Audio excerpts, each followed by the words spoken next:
आप सभी भाइयों को ज्ञात हो कि आपके चैनल का मोनेटाइज होना संभव नहीं है और आर्थिक अभाव के कारण चैनल को चला पाना भी संभव नहीं है। आपका यह चैनल चलता रहे, इसका एकमात्र रास्ता आपका सहयोग ही है। आपके योगदान के बिना आपके इस चैनल का आगे बढ़ पाना संभव नहीं है। मैं 4-5 वर्षों से लगातार बार-बार अपनी ओर से प्रयास कर रहा हूं, पर केवल आप ही थोड़ा बहुत आर्थिक सहयोग कर इस चैनल को बनाए रख सकते हैं और आगे बढ़ा सकते हैं। अन्यथा तो मेरा सब प्रयास व्यर्थ हो जाता है। मैं एक बार पुनः प्रयास कर रहा हूँ। आशा करता हूँ कि आप भी अपना दायित्व अवश्य निभाएंगे। नमस्कार। खेत स्वरूपा मानकर दिन रात पेली जाने वाली मस्त करवंशिनी मादाओं के खेत कितने अधिक उपजाऊ हो सकते हैं, इसका सटीक अनुमान आज आपको हमारे संवाददाता सुलेमान गश्तीजादा द्वारा किए गए एक अत्यंत उपजाऊ खेत वाली मस्त करवंशिनी के जंतु साक्षात्कार को देखकर हो जाएगा। मात्र 11 वर्ष की जंतु अवस्था में निकाह कर पिछले 11 वर्षों में अपने खेत से कुल मिलाकर 25 पिलूरे पिलूरियां उगल चुकी इस मादा के खेत की उर्वरक क्षमता का अनुमान आप इसी बात से लगा सकते हैं कि प्रतिवर्ष 1 या 2 बार ब्याने वाली इस मादा का खेत एक बार में एक ही नहीं अपितु 2-2, 3-3 शावक भी उगल डालता है। अगले कुछ वर्षों में अपने उपजाऊ खेत से 25 और नए शावक उगलकर कुल 50 शावकों को उगलने का नया कीर्तिमान स्थापित करने के लिए निरंतर खुदाई करवा रही इस पाकिस्तानी मादा का यह भी कहना है कि वो इस लक्ष्य की पूर्ति के लिए अपने नर को सदैव ही लटशक्तिवर्धक पदार्थों का सेवन करवाती है। दरिद्रता की पराकाष्ठा को झेलकर भी आसमानी दल्ले के आदेशानुसार अपने खेत से निरंतर जिहादी पिलूरे और भविष्य की गश्तियां उगल रही मादा ने हमारे संवाददाता सुलेमान गश्तीजादा को जो बताया वो सुनकर आप मस्त करवंशी जंतुओं की प्रजनन जिहाद की परंपरा को ठीक से समझ सकते हैं। मैं आज एक ऐसी खातून के साथ मौजूद हूं जिसने 1, 2, 3, 4, 5, 6 नहीं बल्कि तकरीबन 2 दर्जन से जायद बच्चे, 2 दर्जन यानी कि 25 से जायद बच्चे उसने पैदा किए हैं और आज भी उसका ये मिशन जारी है। वो इतने बच्चे पैदा क्यों कर रही है, क्या उसका मकसद है और उनके शोहर क्या करते हैं, ये सारी कहानी 25 बच्चे अब आप लोग देख सकते हैं कि ये तकरीबन 12-15 बच्चे तो अभी भी मौजूद हैं और इनको ये भी पता नहीं होता कि कौन से नंबर वाला बच्चा इस वक्त कहाँ है और कौन सा कहाँ है। तो राबिया इस खातून का नाम है। इनसे जानते हैं कि राबिया सवाए बच्चे पैदा करने के अलावा और क्या करती हैं। राबिया, आपके कितने बच्चे हैं? 25। अच्छा, 25 बच्चे आपने पैदा किए हैं, तो आप क्या करती हैं? सिर्फ बच्चे पैदा करती हैं? जी। तो आपके शोहर क्या करते हैं?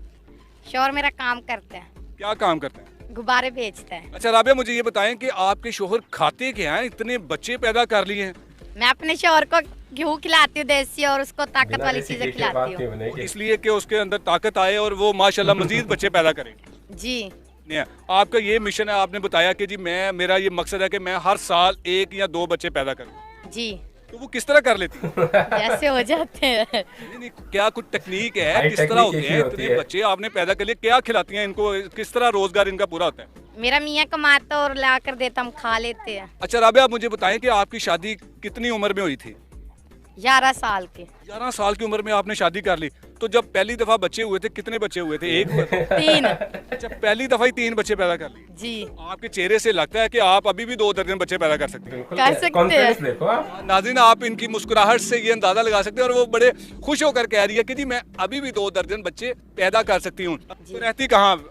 हमारा वही घर है। आप ये जो झुग्गी देख रहे हैं ये आपका घर है? हाँ। अच्छा, तो मियाँ आपके जो हैं वो आप उनको ताकत वाली घी वगैरह खिलाती हैं ताकि वो कमजोर ना हो? जी। अच्छा, आप इतना मुस्कुरा क्यों रही? नहीं, मैं वैसे हंस रही हूँ, आप हमसे इस तरह के सवाल पूछ रहे नहीं, इसलिए। आपने माशाल्लाह से कारनामा इतना बड़ा कर दिया है, इतने बच्चे प्यारे प्यारे, इनको नहाए हुए कितना अरसा हो गया? ये तो मुझे नहीं पता। अच्छा, इसमें आज कितने बच्चे नहाए हैं और हफ्ता हो गया कितने बच्चों को जो नहीं नहाए हुए? हम तो खुद हफ्ते बाद नहाते हैं। अच्छा, आप भी हफ्ते बाद नहाती हैं इसी तरह ही बस? हम झूठ के बोले, हम तो खुद हफ्ते बाद नहाते हैं। अच्छा, यानी कि जब बारिश आती है तब सारे नहा लेते होंगे? सब नहा लेते हैं। हाँ। अच्छा, जिन लोगों के 1 बच्चा होता है, 2 बच्चे होते हैं, उनको क्या मशवरा देंगी कि ज्यादा बच्चे करो? हम तो कहते हैं, वो तो कहते हैं जी नहीं महंगाई है, किधर किधर से खिलाए, हम तो खिला लेते हैं। अच्छा, आप लोग खिला लेते हैं और बाकी जिन लोगों के 1-2 बच्चे हैं उनको भी चाहिए कि इतने इतने बच्चे पैदा करें? कोई भी नहीं करता, डरते हैं सब। कमजोरी होंगी ना उन लोगों में शायद हो। आपकी जैसी बीवी नहीं ना होगी जो अपने मियाँ को, अपने शोहर को देसी घी खिलाए। अब उनके बीवियों को पता हो। अच्छा, उनकी बीवियों को पता हो, आपको तो जाहिर बात है ना, वो तो उनको पता हो ना। अच्छा राबिया, मुझे ये बताएं कि आपने कोई बड़े बड़े ख्वाब भी देखे हैं कि मेरा कोई महल नुमा घर होगा जहाँ सारे बच्चे होंगे? जी नहीं, मेरा मियाँ इस तरह के ख्वाब मुझे देखने नहीं देता, वो सोने नहीं देता मुझे सारी रात। अच्छा, वो आपको सोने नहीं देता? जी वो कहता है जी पहले हम बच्चों का जो हमारा जो टारगेट था ना, वो कितने के बच्चे का टारगेट है, पहले आप मुझे बताएं कि कितने के करने चाहिए? तकरीबन को 50 एक बच्चा हम करना चाहते हैं। अच्छा, तकरीबन आप 50 को बच्चे करना चाहते हैं? जी जी बिल्कुल नाज़रीन, मैं कुछ नहीं कहना चाहता अभी।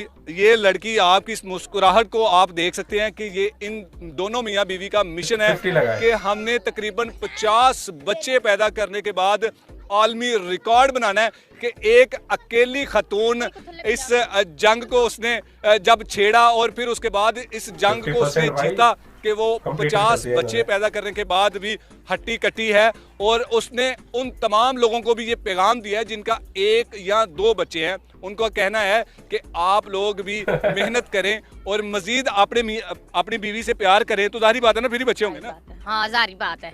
यानी कि अपनी बीवी के साथ प्यार करना चाहिए, फिर बच्चे पैदा होंगे। हाँ तो ऐसी बात है, प्यार करेंगे तो बच्चे हो गए, ऐसे बच्चे थोड़ी हो गए।